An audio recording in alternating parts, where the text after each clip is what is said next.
व्यापारी और सेल्समैनों की, दुकानदारों की सबसे बड़ी समस्या यही होती है कि ग्राहक कम क्यों आते हैं, जहाँ पुराने ग्राहक वापस क्यों नहीं आते। तो आज हम इन्हीं के ऊपर बात करेंगे। ग्राहक कम क्यों बनते हैं, जहाँ आते हैं, और वह क्या चीज़ें हैं जिसे ग्राहक नापसंद करते हैं। आज हम इसी पर बात कर रहे हैं। बेईमानी, झूठ बोलना, कुछ जरूरी तथ्यों को छुपाना, बढ़ा चढ़ाकर वायदे करना, जो है वह ना बताकर कुछ और ही बताना, अपनी चीज़ों को ही सर्वश्रेष्ठ बताना और दूसरों की चीज़ों को घटिया बताना, ये सब किसी भी किस्म के ग्राहक को नापसंद होती हैं। अगर ग्राहक को सच्चाई मालूम होती है तो उसका फैसला कुछ और ही होता है। अगर ऐसे हालात में भी किसी को बिक्री हो जाती है तो वह बेईमानी होती है। घटिया प्रेजेंटेशन देना, अपने आप पर, अपने कपड़ों पर, अपने डील डोल पर ध्यान न देना, कपड़े अस्त व्यस्त और गंदे कपड़े पहनना, मुंह में गुटखा पान को चबाते हुए ग्राहक से बात करना या फ़ोन पर बातें करते हुए ग्राहक से भी बातें करना, ये किसी भी ग्राहक को नापसंद होता है। अपनी बहुत अधिक औकात दिखाना, डींगे मारना, अपने बारे में अधिक बोलने वाला, दूसरे की कम सुनने वाला और अधिक अहंकार से भरा घमंडी व्यवहार दिखाना और अधिक दिखावा करने वाले सभी व्यापारियों और सेल्स पर्सनों से उनके संभावित ग्राहक दूर हो जाते हैं। अंदर से कपटी स्वभाव वाला होना पर ऊपर से मीठा बोलने वाला होना, चापलूसी करने वाला होना, जरूरत से ज़्यादा चतुराई से बोलने वाला या बातों में जहर घोलकर बोलने वाला, इन सब बातों से अपने कस्टमर से अपनी बात की शुरुआत करने वाले लोग झूठ और बेईमानी के सहारे चलते हैं। इनकी नींव इसी पर टिकी होती है। ऐसे लोग बातें बनाने में माहिर होते हैं पर दूसरों की बिल्कुल भी नहीं सुनते। ऐसे लोग कस्टमर की समस्याओं को समझे बिना ही उनके पास समाधान लेकर पहुंच जाते हैं। वे कस्टमर को ज़रूरत से ज़्यादा सूचनाएं देते हैं और ग्राहक की चिंता को और उसके तनाव वाली स्थिति में उसे डाल देते हैं। अनाप शनाप उलझाने वाले शब्दों का इस्तेमाल करके ग्राहक को कन्फ्यूजन करते हैं। इन्हीं के पास ग्राहक दोबारा जाना कभी पसंद नहीं करते।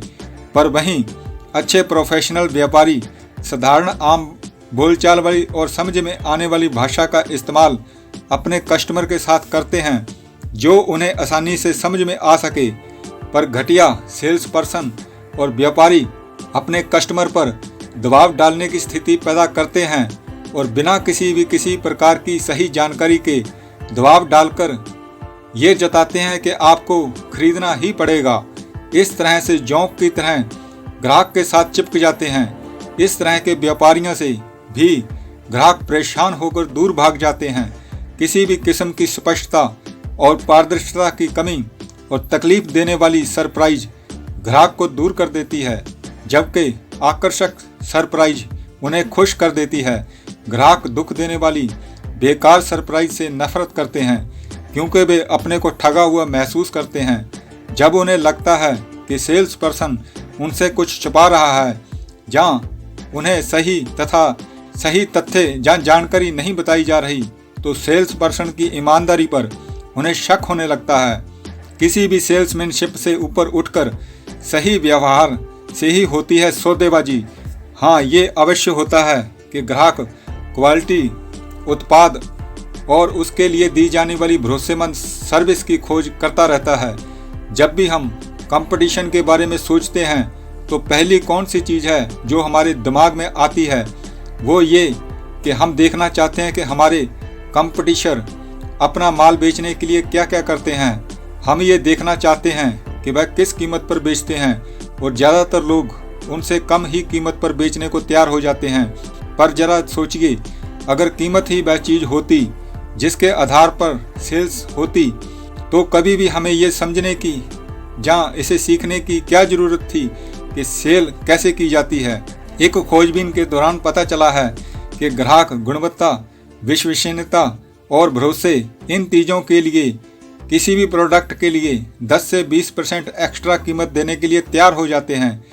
वह कीमत से 10 से 20% एक्स्ट्रा देने को तैयार क्यों होते हैं? वह उसका कारण है कि विश्वसनीयता और भरोसा, और विश्वसनीयता और भरोसे में क्या अंतर है। तो ये जान लें कि विश्वसनीयता प्रोडक्ट या सर्विस से संबंधित होती है और भरोसा व्यक्ति से संबंधित होता है, जिसका अर्थ है कि वह चीज़ विश्वसनीय है और उसे बेचने वाले लोग भरोसेमंद हैं। जब कभी कोई ग्राहक संतुष्ट ना हो तो अपने आप से पूछें कि कस्टमर को कौन सी ज़रूरतें पूरी नहीं हो सकी।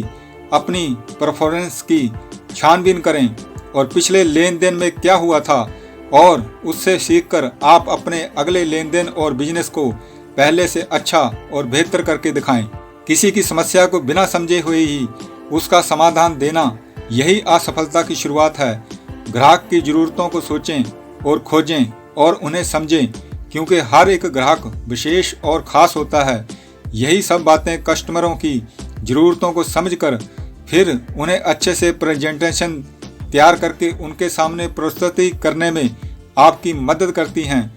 जो व्यापारी ग्राहक की खास ज़रूरतों को पहचान कर ग्राहक के अंदर खरीदने की भावनाओं को प्रेरित करता है, वही ज़्यादा बेच सकता है। ये समझे कि हम अपने ग्राहकों की सेवा कर रहे हैं, उनकी मदद कर रहे हैं कि उनको क्या चाहिए। हम उन पर कोई एहसान नहीं कर रहे, हम वही कर रहे हैं जो हमारा फर्ज बनता है। हमेशा ग्राहक की ज़रूरत और चाहत के प्रति सावधान रहें और उन्हें आश्वासन दें कि उन्हें पूरा किया जाएगा। ये अच्छी तरह से समझ लो कि हर एक ग्राहक अपने आप को महत्वपूर्ण समझता है, इसलिए वह उम्मीद करता है कि आप उसके साथ खास ध्यान और अच्छा व्यवहार करेंगे। कस्टमर अपने सप्लायर पर विश्वास करना चाहता है, ये अच्छी तरह समझ लो, क्योंकि ये विश्वास ही है जो निष्ठा और वफादारी को जन्म देगा। ग्राहक हमारे व्यवसाय को जिंदा रखते हैं। हमारे अस्तित्व के लिए कस्टमर महत्वपूर्ण होते हैं। कस्टमर ही हमारे खर्चे अदा करते हैं। आपकी आमदनी का जरिया भी वही होते हैं। हमारी इनकम की गति को हमारे कस्टमर ही बढ़ाते हैं। कस्टमर हमारे व्यवसाय को जिंदा रखते हैं। इसलिए ये जरूरी है कि हम अपने ग्राहकों की ज़रूरत को समझें, क्योंकि जब तक हम उन्हें समझेंगे नहीं, तब तक हम उनकी सही से पूर्ति नहीं कर पाएंगे। एक ग्राहक विश्वसनीय, योग्य और भरोसे लायक विक्रेता को खोजता है। कस्टमर आपकी कंपनी का डेटा नहीं होते, वे लोग एहसान और भावनाओं से भरे होते हैं। इसलिए उनके साथ इज्जत और सही व्यवहार के बिना उनसे किसी भी सौदे की उम्मीद नहीं रखना चाहिए।